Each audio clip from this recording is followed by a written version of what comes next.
Olá, boa noite. O Rede Alto Tietê News está no ar.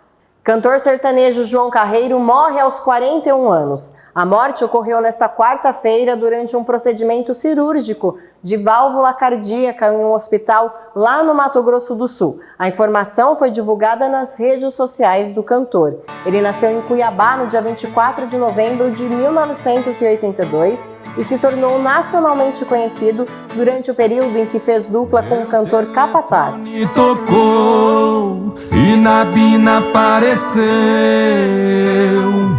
Era meu pai me ligando, meu peito estremeceu. O corpo foi velado na Câmara Municipal de Campo Grande e seguiu para Cuiabá.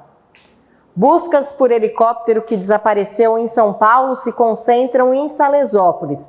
A aeronave deixou a capital com 3 passageiros e um piloto, com destino a Ilhabela no último dia 31 para passar o Réveillon, mas não chegou ao local de destino e não fez contatos desde então. As buscas iniciaram-se no dia 1º e nesta quarta-feira a Força Aérea deixou o aeroporto de São José dos Campos e passou por Paraibuna e Salesópolis. Até o momento a aeronave não foi localizada. Casos de malária são confirmados aqui no Alto Tietê.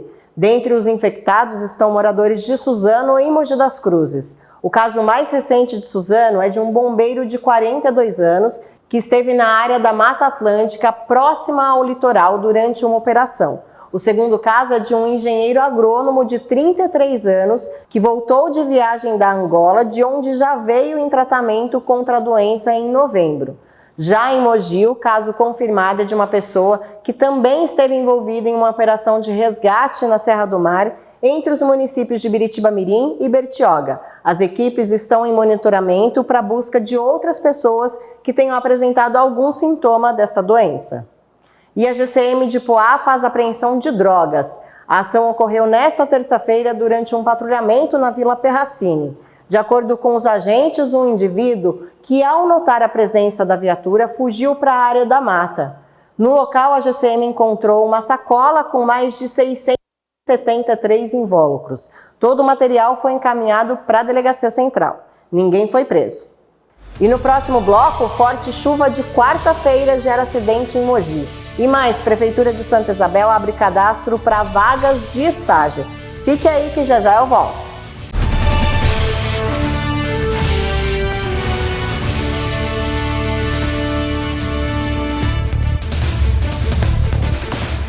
Sabe onde está o trabalho da Alesp? Tá em cada nova lei, em cada melhoria. Tá na fiscalização, tá em nossas vidas. Tá no novo salário do trabalhador. Tá no trem que liga São Paulo a Campinas. Tá em todo lugar, a Alesp tá. O trabalho da Assembleia tá em todo lugar. O trabalho da Assembleia Legislativa tá por todo o estado, criando leis e fazendo uma vida melhor para todos. A Rede Alto Tietê é multiplataformas e também um portal de notícias. Digitando portal redealtotietetv.com.br, você tem acesso a todas as notícias do Alto Tietê. Links, conteúdos exclusivos e dicas de arquitetura com a Renata Dias. Tudo que movimenta a nossa região e é destaque no mundo, passa por lá. E sabe o que é melhor disso tudo? É que você pode assistir a TV ao vivo, diretamente no nosso portal. Acesse e conheça Rede Alto Tietê, a nossa TV.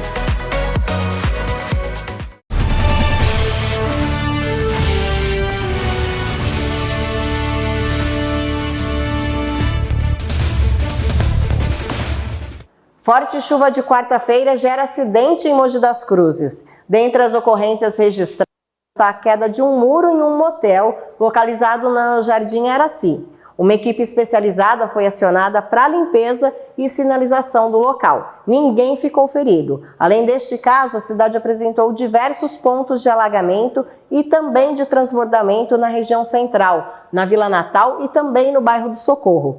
Em casos como este, acione a Defesa Civil pelo 199. E vamos falar agora da previsão do tempo. O céu amanheceu nublado e com garoa em alguns pontos aqui da região. Pela tarde, as temperaturas se mantiveram agradáveis, com sol entre nuvens. Vamos ver agora como fica o clima para esta sexta-feira? O dia se inicia nublado e com chuva. Pela tarde as temperaturas sobem, mas a chuva deve retornar. Mínima de 18 em Ferraz de Vasconcelos e máxima de 25 em Mogi das Cruzes. E a Prefeitura de Santa Isabel abriu cadastro para vagas de estágio. As vagas são destinadas aos níveis de ensino médio, técnico e superior. A idade mínima para se candidatar à vaga é de 16 anos. Quanto aos benefícios ofertados aos estudantes, as bolsas de auxílio serão pagas nos seguintes valores: ensino médio, R$ 550 por mês, na jornada de 30 horas semanais, ou R$ 366 por mês na jornada de 20 horas semanais. No ensino técnico, R$ 600 por mês na jornada de 30 horas semanais e R$ 400 por mês na jornada de 20 horas semanais. No ensino superior, serão pagos R$ 650 por mês na jornada de 30 horas semanais ou R$ 435 por mês na jornada de 20 horas semanais. Os estagiários têm direito ainda a auxílio transporte. Para conferir todas as vagas, acesse, é claro, o nosso portal. E o Sesc Mogi das Cruzes recebe show musical neste fim de semana. O projeto, nomeado como Balanço do Elton Lu, promove muito swing com mistura de ritmos provenientes do samba, samba rock, groove, pop, com releituras originais de clássicos dos anos 70, 80 e 90 e até dos anos 2000. No repertório, além de suas composições, haverá releituras de Tim Maia, Cassiano, Jorge Benjor, entre outros nomes importantes da música nacional. Beleza legal.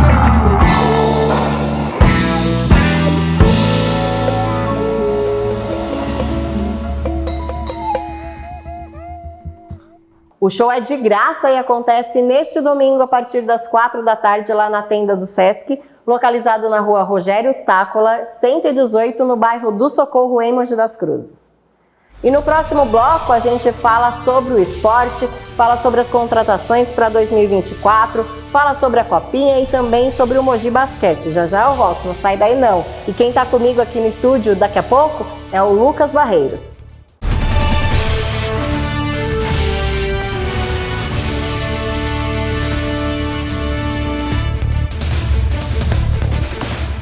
Sabe onde está o trabalho da Alesp? Tá na saúde das mulheres, tá na proteção, tá na vida dos autistas, na avaliação. Pra quem tem dívida com o Estado, tá na renegociação, tá no desenvolvimento, tá na inclusão. Tá em todo lugar, a Alesp tá. O trabalho da Assembleia tá em todo lugar. O trabalho da Assembleia Legislativa tá por todo o Estado, criando leis e fazendo uma vida melhor para todos.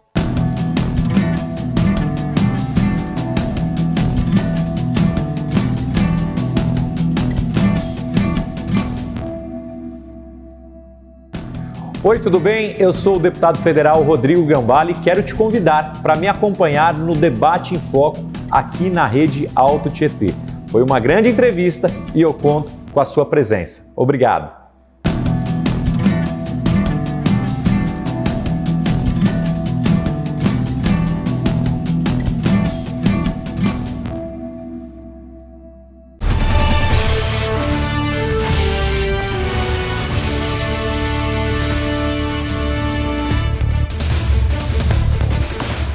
Estamos de volta para falar agora sobre esporte com o Lucas Barreiros, que está aqui ao meu lado. Lucas, seja bem-vindo aqui no Rede Alto Tietê News.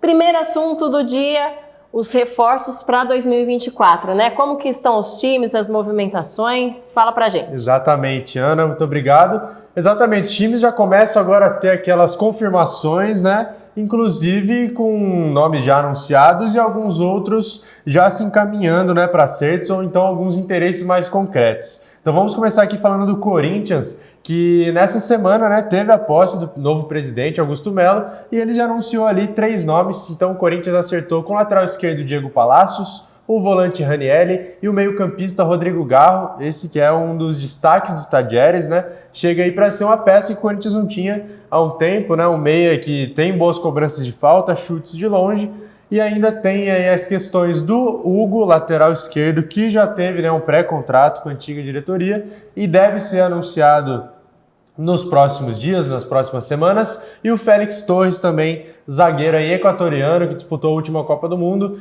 está ainda por detalhes, mas ao que tudo indica será jogador do Timão também. Então os 3 primeiros já anunciados e esses 2 últimos ainda ali nos detalhes para fechar com o Timão. E você acha que essas contratações foram boas? Como que você avalia tudo isso? Você acha que o time está reforçado mesmo para 2024? Olha, acredito que sim, Ana, é um bom começo. O Corinthians já vem aí reforçando principalmente a defesa, né, com esses primeiros nomes, já também dando uma consistência no meio-campo com um volante e um meia de criação. E agora, segundo o próprio Augusto, né, presidente novo do Corinthians, deve ir atrás de atacantes. Então sonha ainda com o Gabigol, mas é uma operação difícil, né, a gente sabe, mas ainda tem aquele sonho da torcida e do presidente. Quem também já tem reforços para essa temporada é o rival do Corinthians, o principal rival, né, o Palmeiras.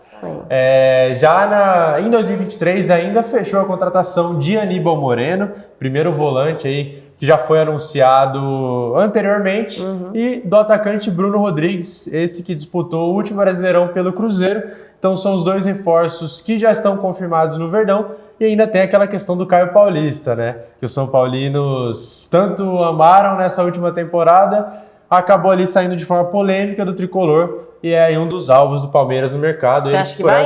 Então, ao que tudo indica, ele está próximo do Palmeiras, mas tem aquela questão da polêmica que ficou envolvida na saída dele entre o tricolor, né?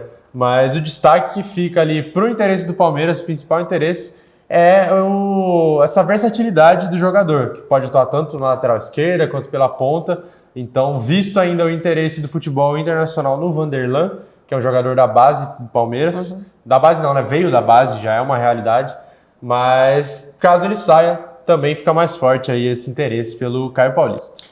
E quais são as novidades em relação ao meu time do coração, né? O São Paulo. Exatamente. O tricolor aí já tem também alguns nomes já anunciados. Temos o atacante Eric, que veio do Ceará. Esse foi o primeiro dos oficializados ali.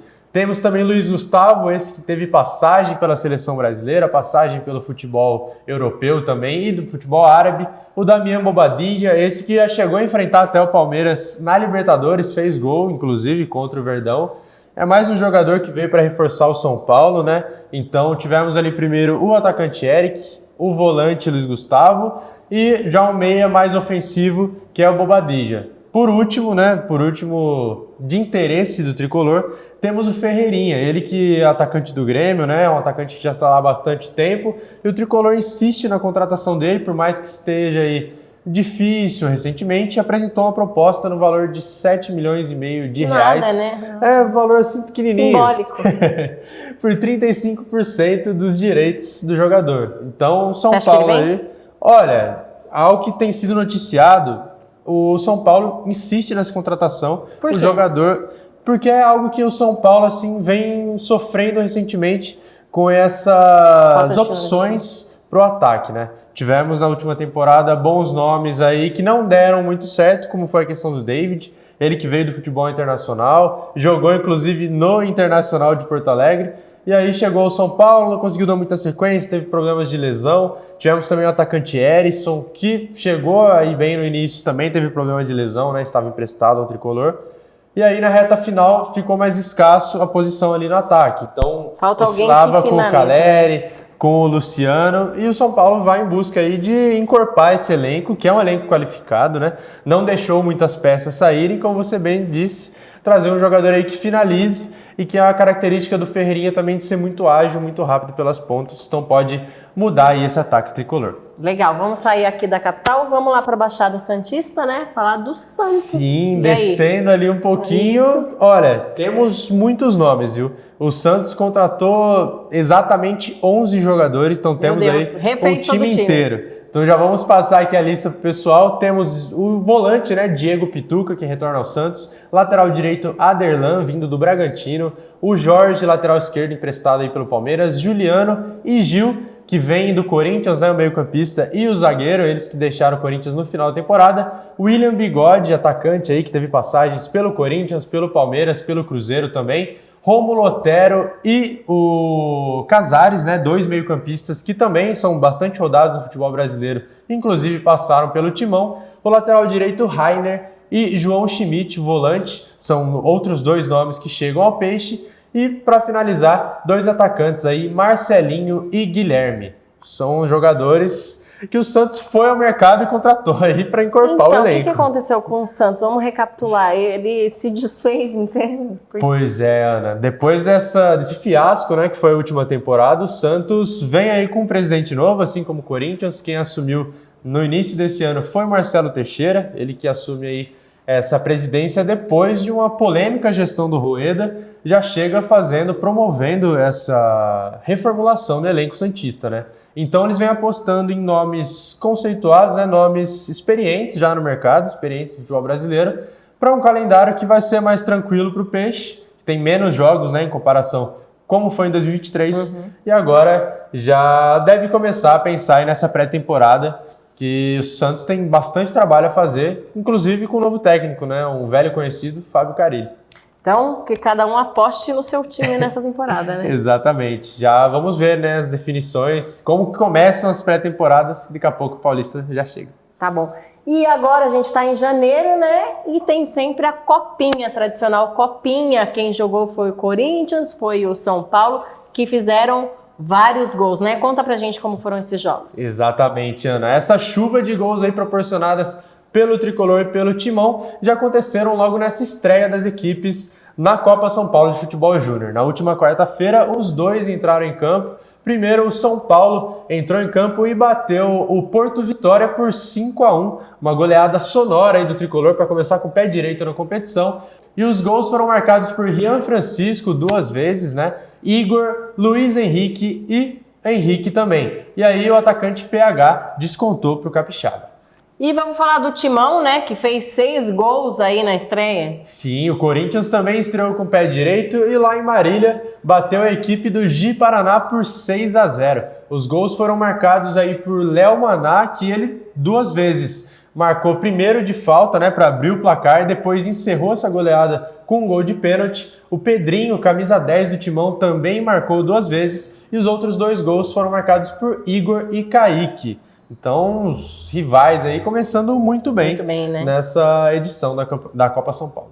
E teve aí um gol inusitado ainda na copinha, né? Pois é, né? Além dessas goleadas, né, que marcaram a estreia dessas equipes da competição, o Atlético Goianiense enfrentou aí o Operário, venceu por 2-1 e contou aí com ajuda inusitada. O goleiro Igor foi quem abriu o placar para o Dragão e se engana quem pensa que foi de cobrança de falta, que foi de um pênalti ali, a lá Rogério Ceni. O goleiro, na verdade, foi fazer uma reposição e da própria área chutou e a bola acabou encobrindo o goleiro adversário.